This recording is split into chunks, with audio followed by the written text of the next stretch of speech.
Okay, let's go over what our next painting is going to be. Just a lot of maritime ropes used that are bound up on this metal railing. The reference is up in our upper left-hand corner. That's what I'll be going by.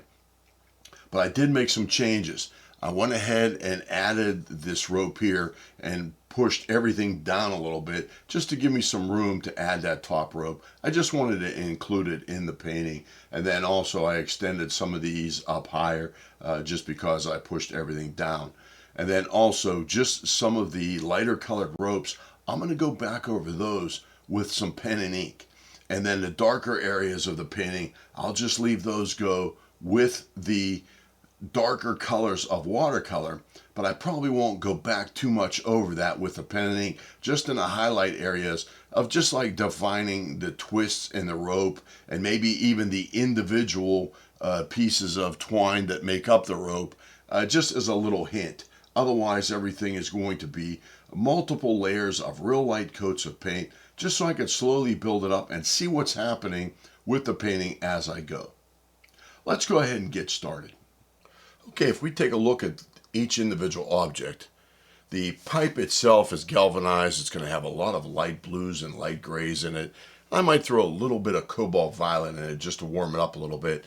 And then also there's some big patches of rust right here where it's rusting, and then the pipes themselves are rusting. And even the steel cables have some rust on them. But then also, just to add color unity, and also what actually goes on in this type of environment, is I'll put some of those burnt siennas into the ropes because that's where the rope is running over the rusty objects. So for that reason, that'll give me the opportunity to use color unity throughout the painting and splash some different colors here and there. But what we're going to do first is we're going to wet down this background and then start with the dark colors, because we need a lot of deep dark colors in the background to really show off the white rope coming out at you that's in the direct sunlight. Let's go ahead and wet this down and get started.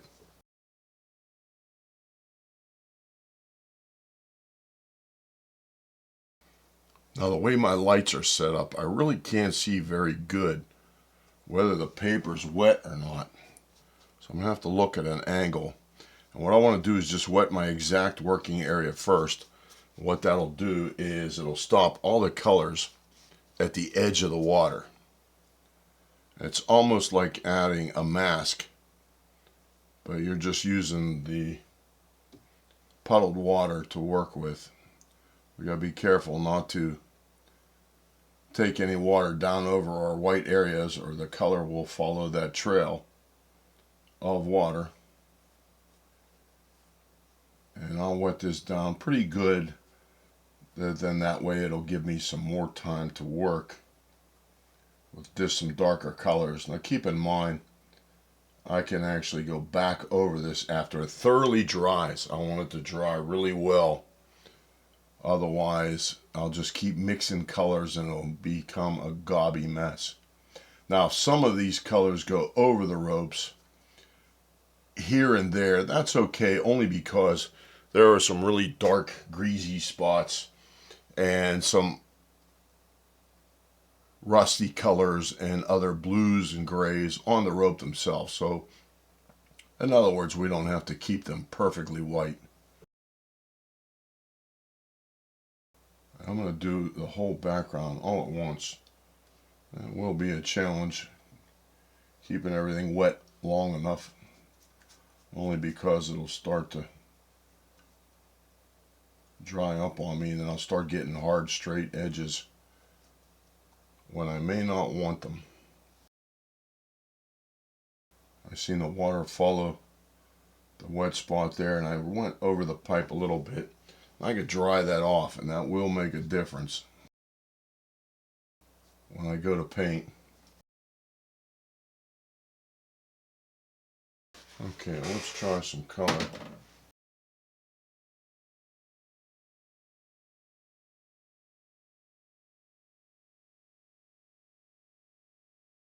Now some of the shapes in the background, I could wait till this dries first and then go back in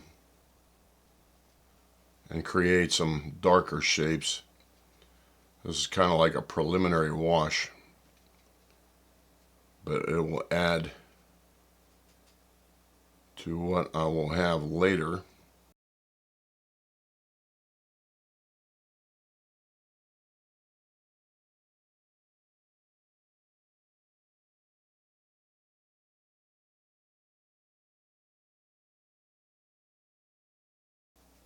These could be just shapes in the background that I'll enhance them a little bit more later.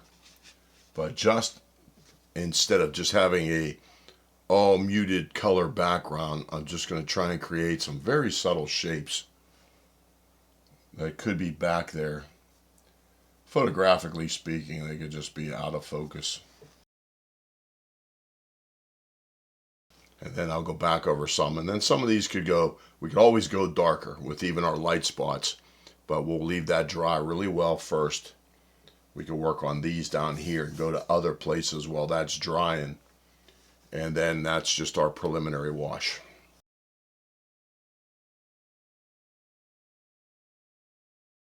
Interesting enough, these are the very inexpensive brushes that are only like maybe anywhere from $20 to $30 for a full set.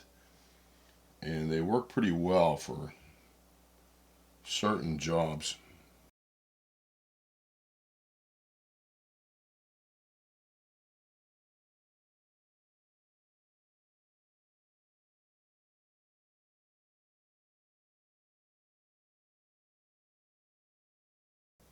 Okay, we'll let that work and leave that dry, and we'll get some interesting patterns there.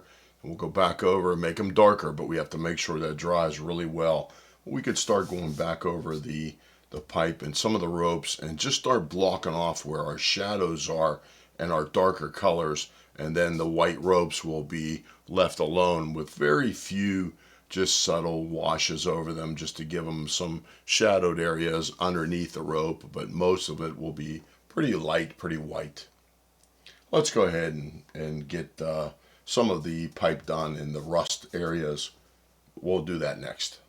Okay, let's take some real light washes of blues over the galvanized pipe itself. Then later on we'll add the deep burnt siennas, maybe a little bit of brown matter. I have a pre-mixed color mixed up here. I use these ceramic trays, and this will be the blue I'll use, and I'll keep on using that blue. It'll have the same consistency then throughout my whole pipe, because I'm only going to be working little areas at a time. So to keep my blues from going real strong and mixing on a palette, I'll just pre-mix that color and consistency. And here's my test right here. Very light, and it'll lighten up as it dries even more. But what I wanted to do is just get a little bit of texture, so it's not just all a perfect shade of blue the whole way across. We're going to randomize it, so to speak. That'll give that subtle texture of the galvanized. And then I can also mist it with water while it's still wet, and that'll give some texture also. And then my next coats, these are horizontal. My next coats will be rounded to match the shape of the pipe. I'm going to go right over that. That's the shadow. I'll darken that up later. This is going to be mostly dark back in here.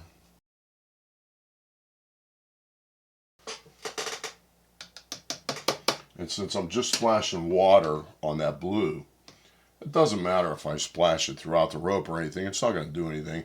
This is pretty well dry. It shouldn't affect that too much either.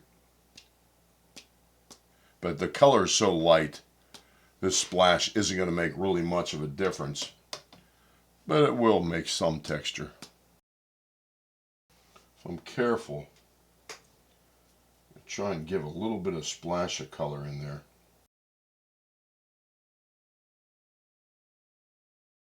Okay, we'll let that dry. We'll have to go over several coats, and then at the very end we'll put the shadows in where the rope is. But we're just starting to build up texture now. I could go ahead and put the burnt sienna in. Even if the burnt sienna runs into the blue, that's okay because the rust was running down around the pipe anyway.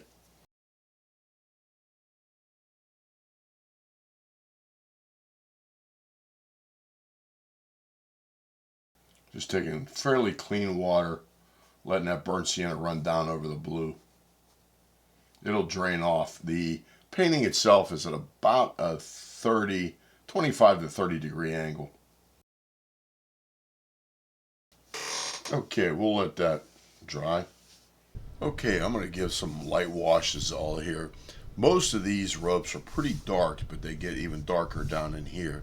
So I could give some fairly dark washes, almost equal to this, but remember this is going to go a lot darker. So we will give some washes, and we'll start to bring out this rope right here because it's going to be fairly white up against a dark background. There's a little highlight right along this one. I'll maybe leave that there because remember, we could always kill it later if we don't want it. But again, the same thing with textures and a darkness. It always makes something darker, but it's pretty tough to lighten something up unless you have to scrub it out. I'm just going to do the same thing. Just go back over. And what I'll do though is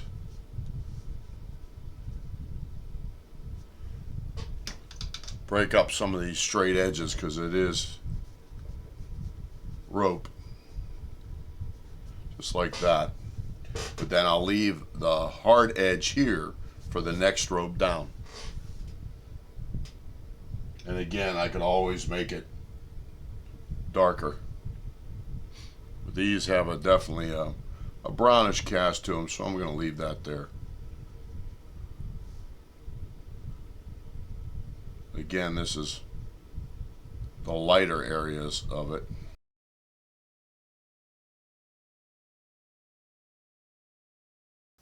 Gotta work fast so I don't leave my straight edge there. I don't want any straight edges on my rope.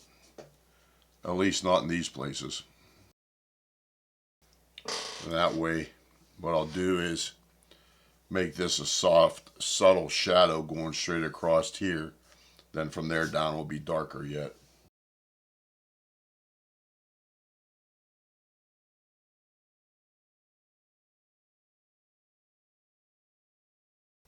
I drew this out as one big rope. That's wrong actually, so I'm going to go ahead and correct that.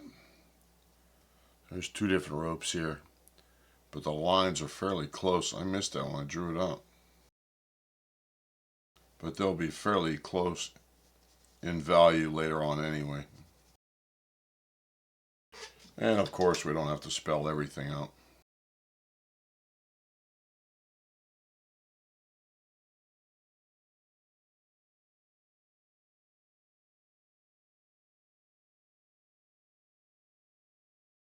Okay, let that dry. We'll keep working with the ropes.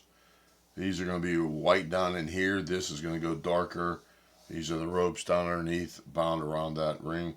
And then the pipe itself is going to come down a little wee bit further, but it's barely sticking out because of all the ropes. And then these will be bright over here too. We're slowly blocking things in. Then at the very end, we'll go back with maybe a couple of different size pens that we could use a heavier pen to define the twists of the rope, but then the individual strands of each twist, we can maybe use a finer pen just to give subtle lines to add a stronger texture where we want it, because keep in mind, we're not going to use pen everywhere, just certain areas. Okay, let's take a look and add some more of the reds to a couple of these ropes and start darkening our shapes here and there. Just continuing on with the burnt sienna, just putting in some loose washes of how the rope is picking up the rust off the pipe. This gives me a chance to also add color unity from the rust on the pipes with the burnt siennas and brown matters on the ropes. It also gives me the opportunity to create some warm and cool areas of the painting and the ropes themselves. Now, in some of the darker shadowed areas, I don't have to spell out every last little detail of rope with a painting study such as this, but it's just enough to give a hint of what the ropes are doing and how they're hanging on the pipe. This will also give me the opportunity to leave some of the colors dry, because watercolors change quite a bit when they start to dry. They'll loosen up a little bit, and then they'll also lighten up a little bit, and this will give me the opportunity to know what I need to make darker. Things change quite a bit as it dries. Now getting ready to add a little bit of pen and ink. I'm going to stop the painting because I'm not using a waterproof ink, and I won't be able to go back into it with any more watercolors. But what I wanted to show you was how I could define my shapes with the ink itself. I don't want to spell out everything, just some rough ideas of the shapes. Okay, I went ahead and put in some ink just to add to the watercolors. Now, one thing interesting about the ink, I left this blank up in here that you could see that if it's just splotches of paint, it's really not going to define my individual shapes. So once I start putting the ink in, it started to render the twists of the rope, whereas this up in here is just electrical tape. I can darken that up even more, make it a deeper crisp black, and then also even just some of these shadowed areas, I just put in a hint of some of the lines just to show you how the ink could really pull shapes together if you want to define just loose splashy colors into individual shapes. Now, one thing I also wanted to show you was this pipe here going up through, because this part right here is off of my picture. I forgot to put the pipe in up here to show those ropes wrapped around the pipe. But that's a good thing, because what we could do is we are going to make an adjustment after the fact, and I will show you how I would handle this subtle change, and it would be about right there. And what I'm going to do is lift a little bit of that out and just get a rough idea how wide this is. It'll be about right there. We'll make it somewhat parallel, but it doesn't have to be perfect, because that pipe has probably been used for a long time. It might be less than straight. Okay, now that's in place, and I will get a paper towel, and what I want to do next is start wetting that down a little bit. What I want to do is lift out some of that blue. I don't have to take it back to pure white, but I want to lift out some of that blue and gray so I can put some burnt siennas back into it to make it look like my rusty metal. And I'd rather try this first and just wet it down a little bit. And then that way what I want to do is just lift it out so I don't damage the surface of the paper. I can scrub it a little bit, but then I start to take a chance of it peeling up on me. And those little peels and flakes of paper that are peeling up, what will happen is that will take on a different color and value, and then you'll be able to tell that the paper is a little bit damaged. Now, we can't tell too much of what's going on right now, but we are lifting out color because I could see it. And there, the jet spray, so to speak, is even lifting it up further. And all I'm doing is lifting a little wee bit up just so I can put my burnt sienna back in it. And I'm not going to deface the paper at all doing it this way. And then what I could do is leave it dry again. And that way I could start all over again with my burnt sienna to make this pipe go up through here to show that those ropes are being wrapped around that rusty pipe. Now if I take these off, now we'll see our straight edge. And there we go. Now that should be enough to just give us a start. And that's it. Now even while it's still wet, I'll even go back into it right now. We'll take burnt sienna and brown madder straight into it. And that lifted it up. Plenty of blue and gray that I can now put my burnt sienna back into it. And of course I gotta leave this dry. Put on some deeper coats just to darken it up even more. But while this is wet, I'll leave some of this bleed out just for some soft edges. If I want to darken this up, I could put some burnt umber into it too. And then now we'll have our pipe going up through, and it'll show those ropes wrapped around that. And that is something I missed when I was drawing out the additional rope, but I didn't draw out the pipe, which was okay because it gave us an opportunity to show how we could handle that. So if you're just lifting up a little bit of color or not too much, or you don't need to take it back to a pure white, you could be okay just by misting it down and lifting it up with either a paper towel or a Kleenex. But then keep in mind, of course, some colors stain much more than others, where the earth tones aren't too bad, but if you start getting into the Windsor greens or the phthalo colors, they stain pretty hard. But you could still lift some up, and even though there will be some color in there, now you can't even tell. As that dries, I could keep on going back in with a little bit more brown madder and burnt sienna. And then I can even put a little bit of Windsor purple like I did down here, and that kind of gives it a steel look. Just a bare metal. Don't want to kill all my burnt sienna. Then I'd leave that dry and take it down even deeper, just like down in here, just to build it up to coats. I could go all darker here and there, but what I wanted to do is just give you a rough idea of how ink could add to a watercolor by defining your shapes further, where you may just have loose splotchy colors here and there.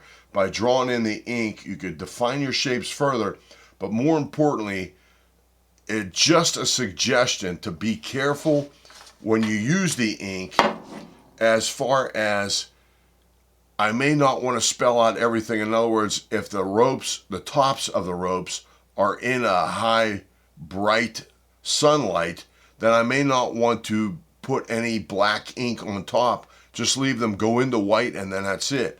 In other words, I don't have to spell out my shape completely. I could just kind of define certain shapes. In other words, the same thing that if you have a circle, and if you draw the majority of it, your eye will complete that circle. You don't have to make the whole circle a black line.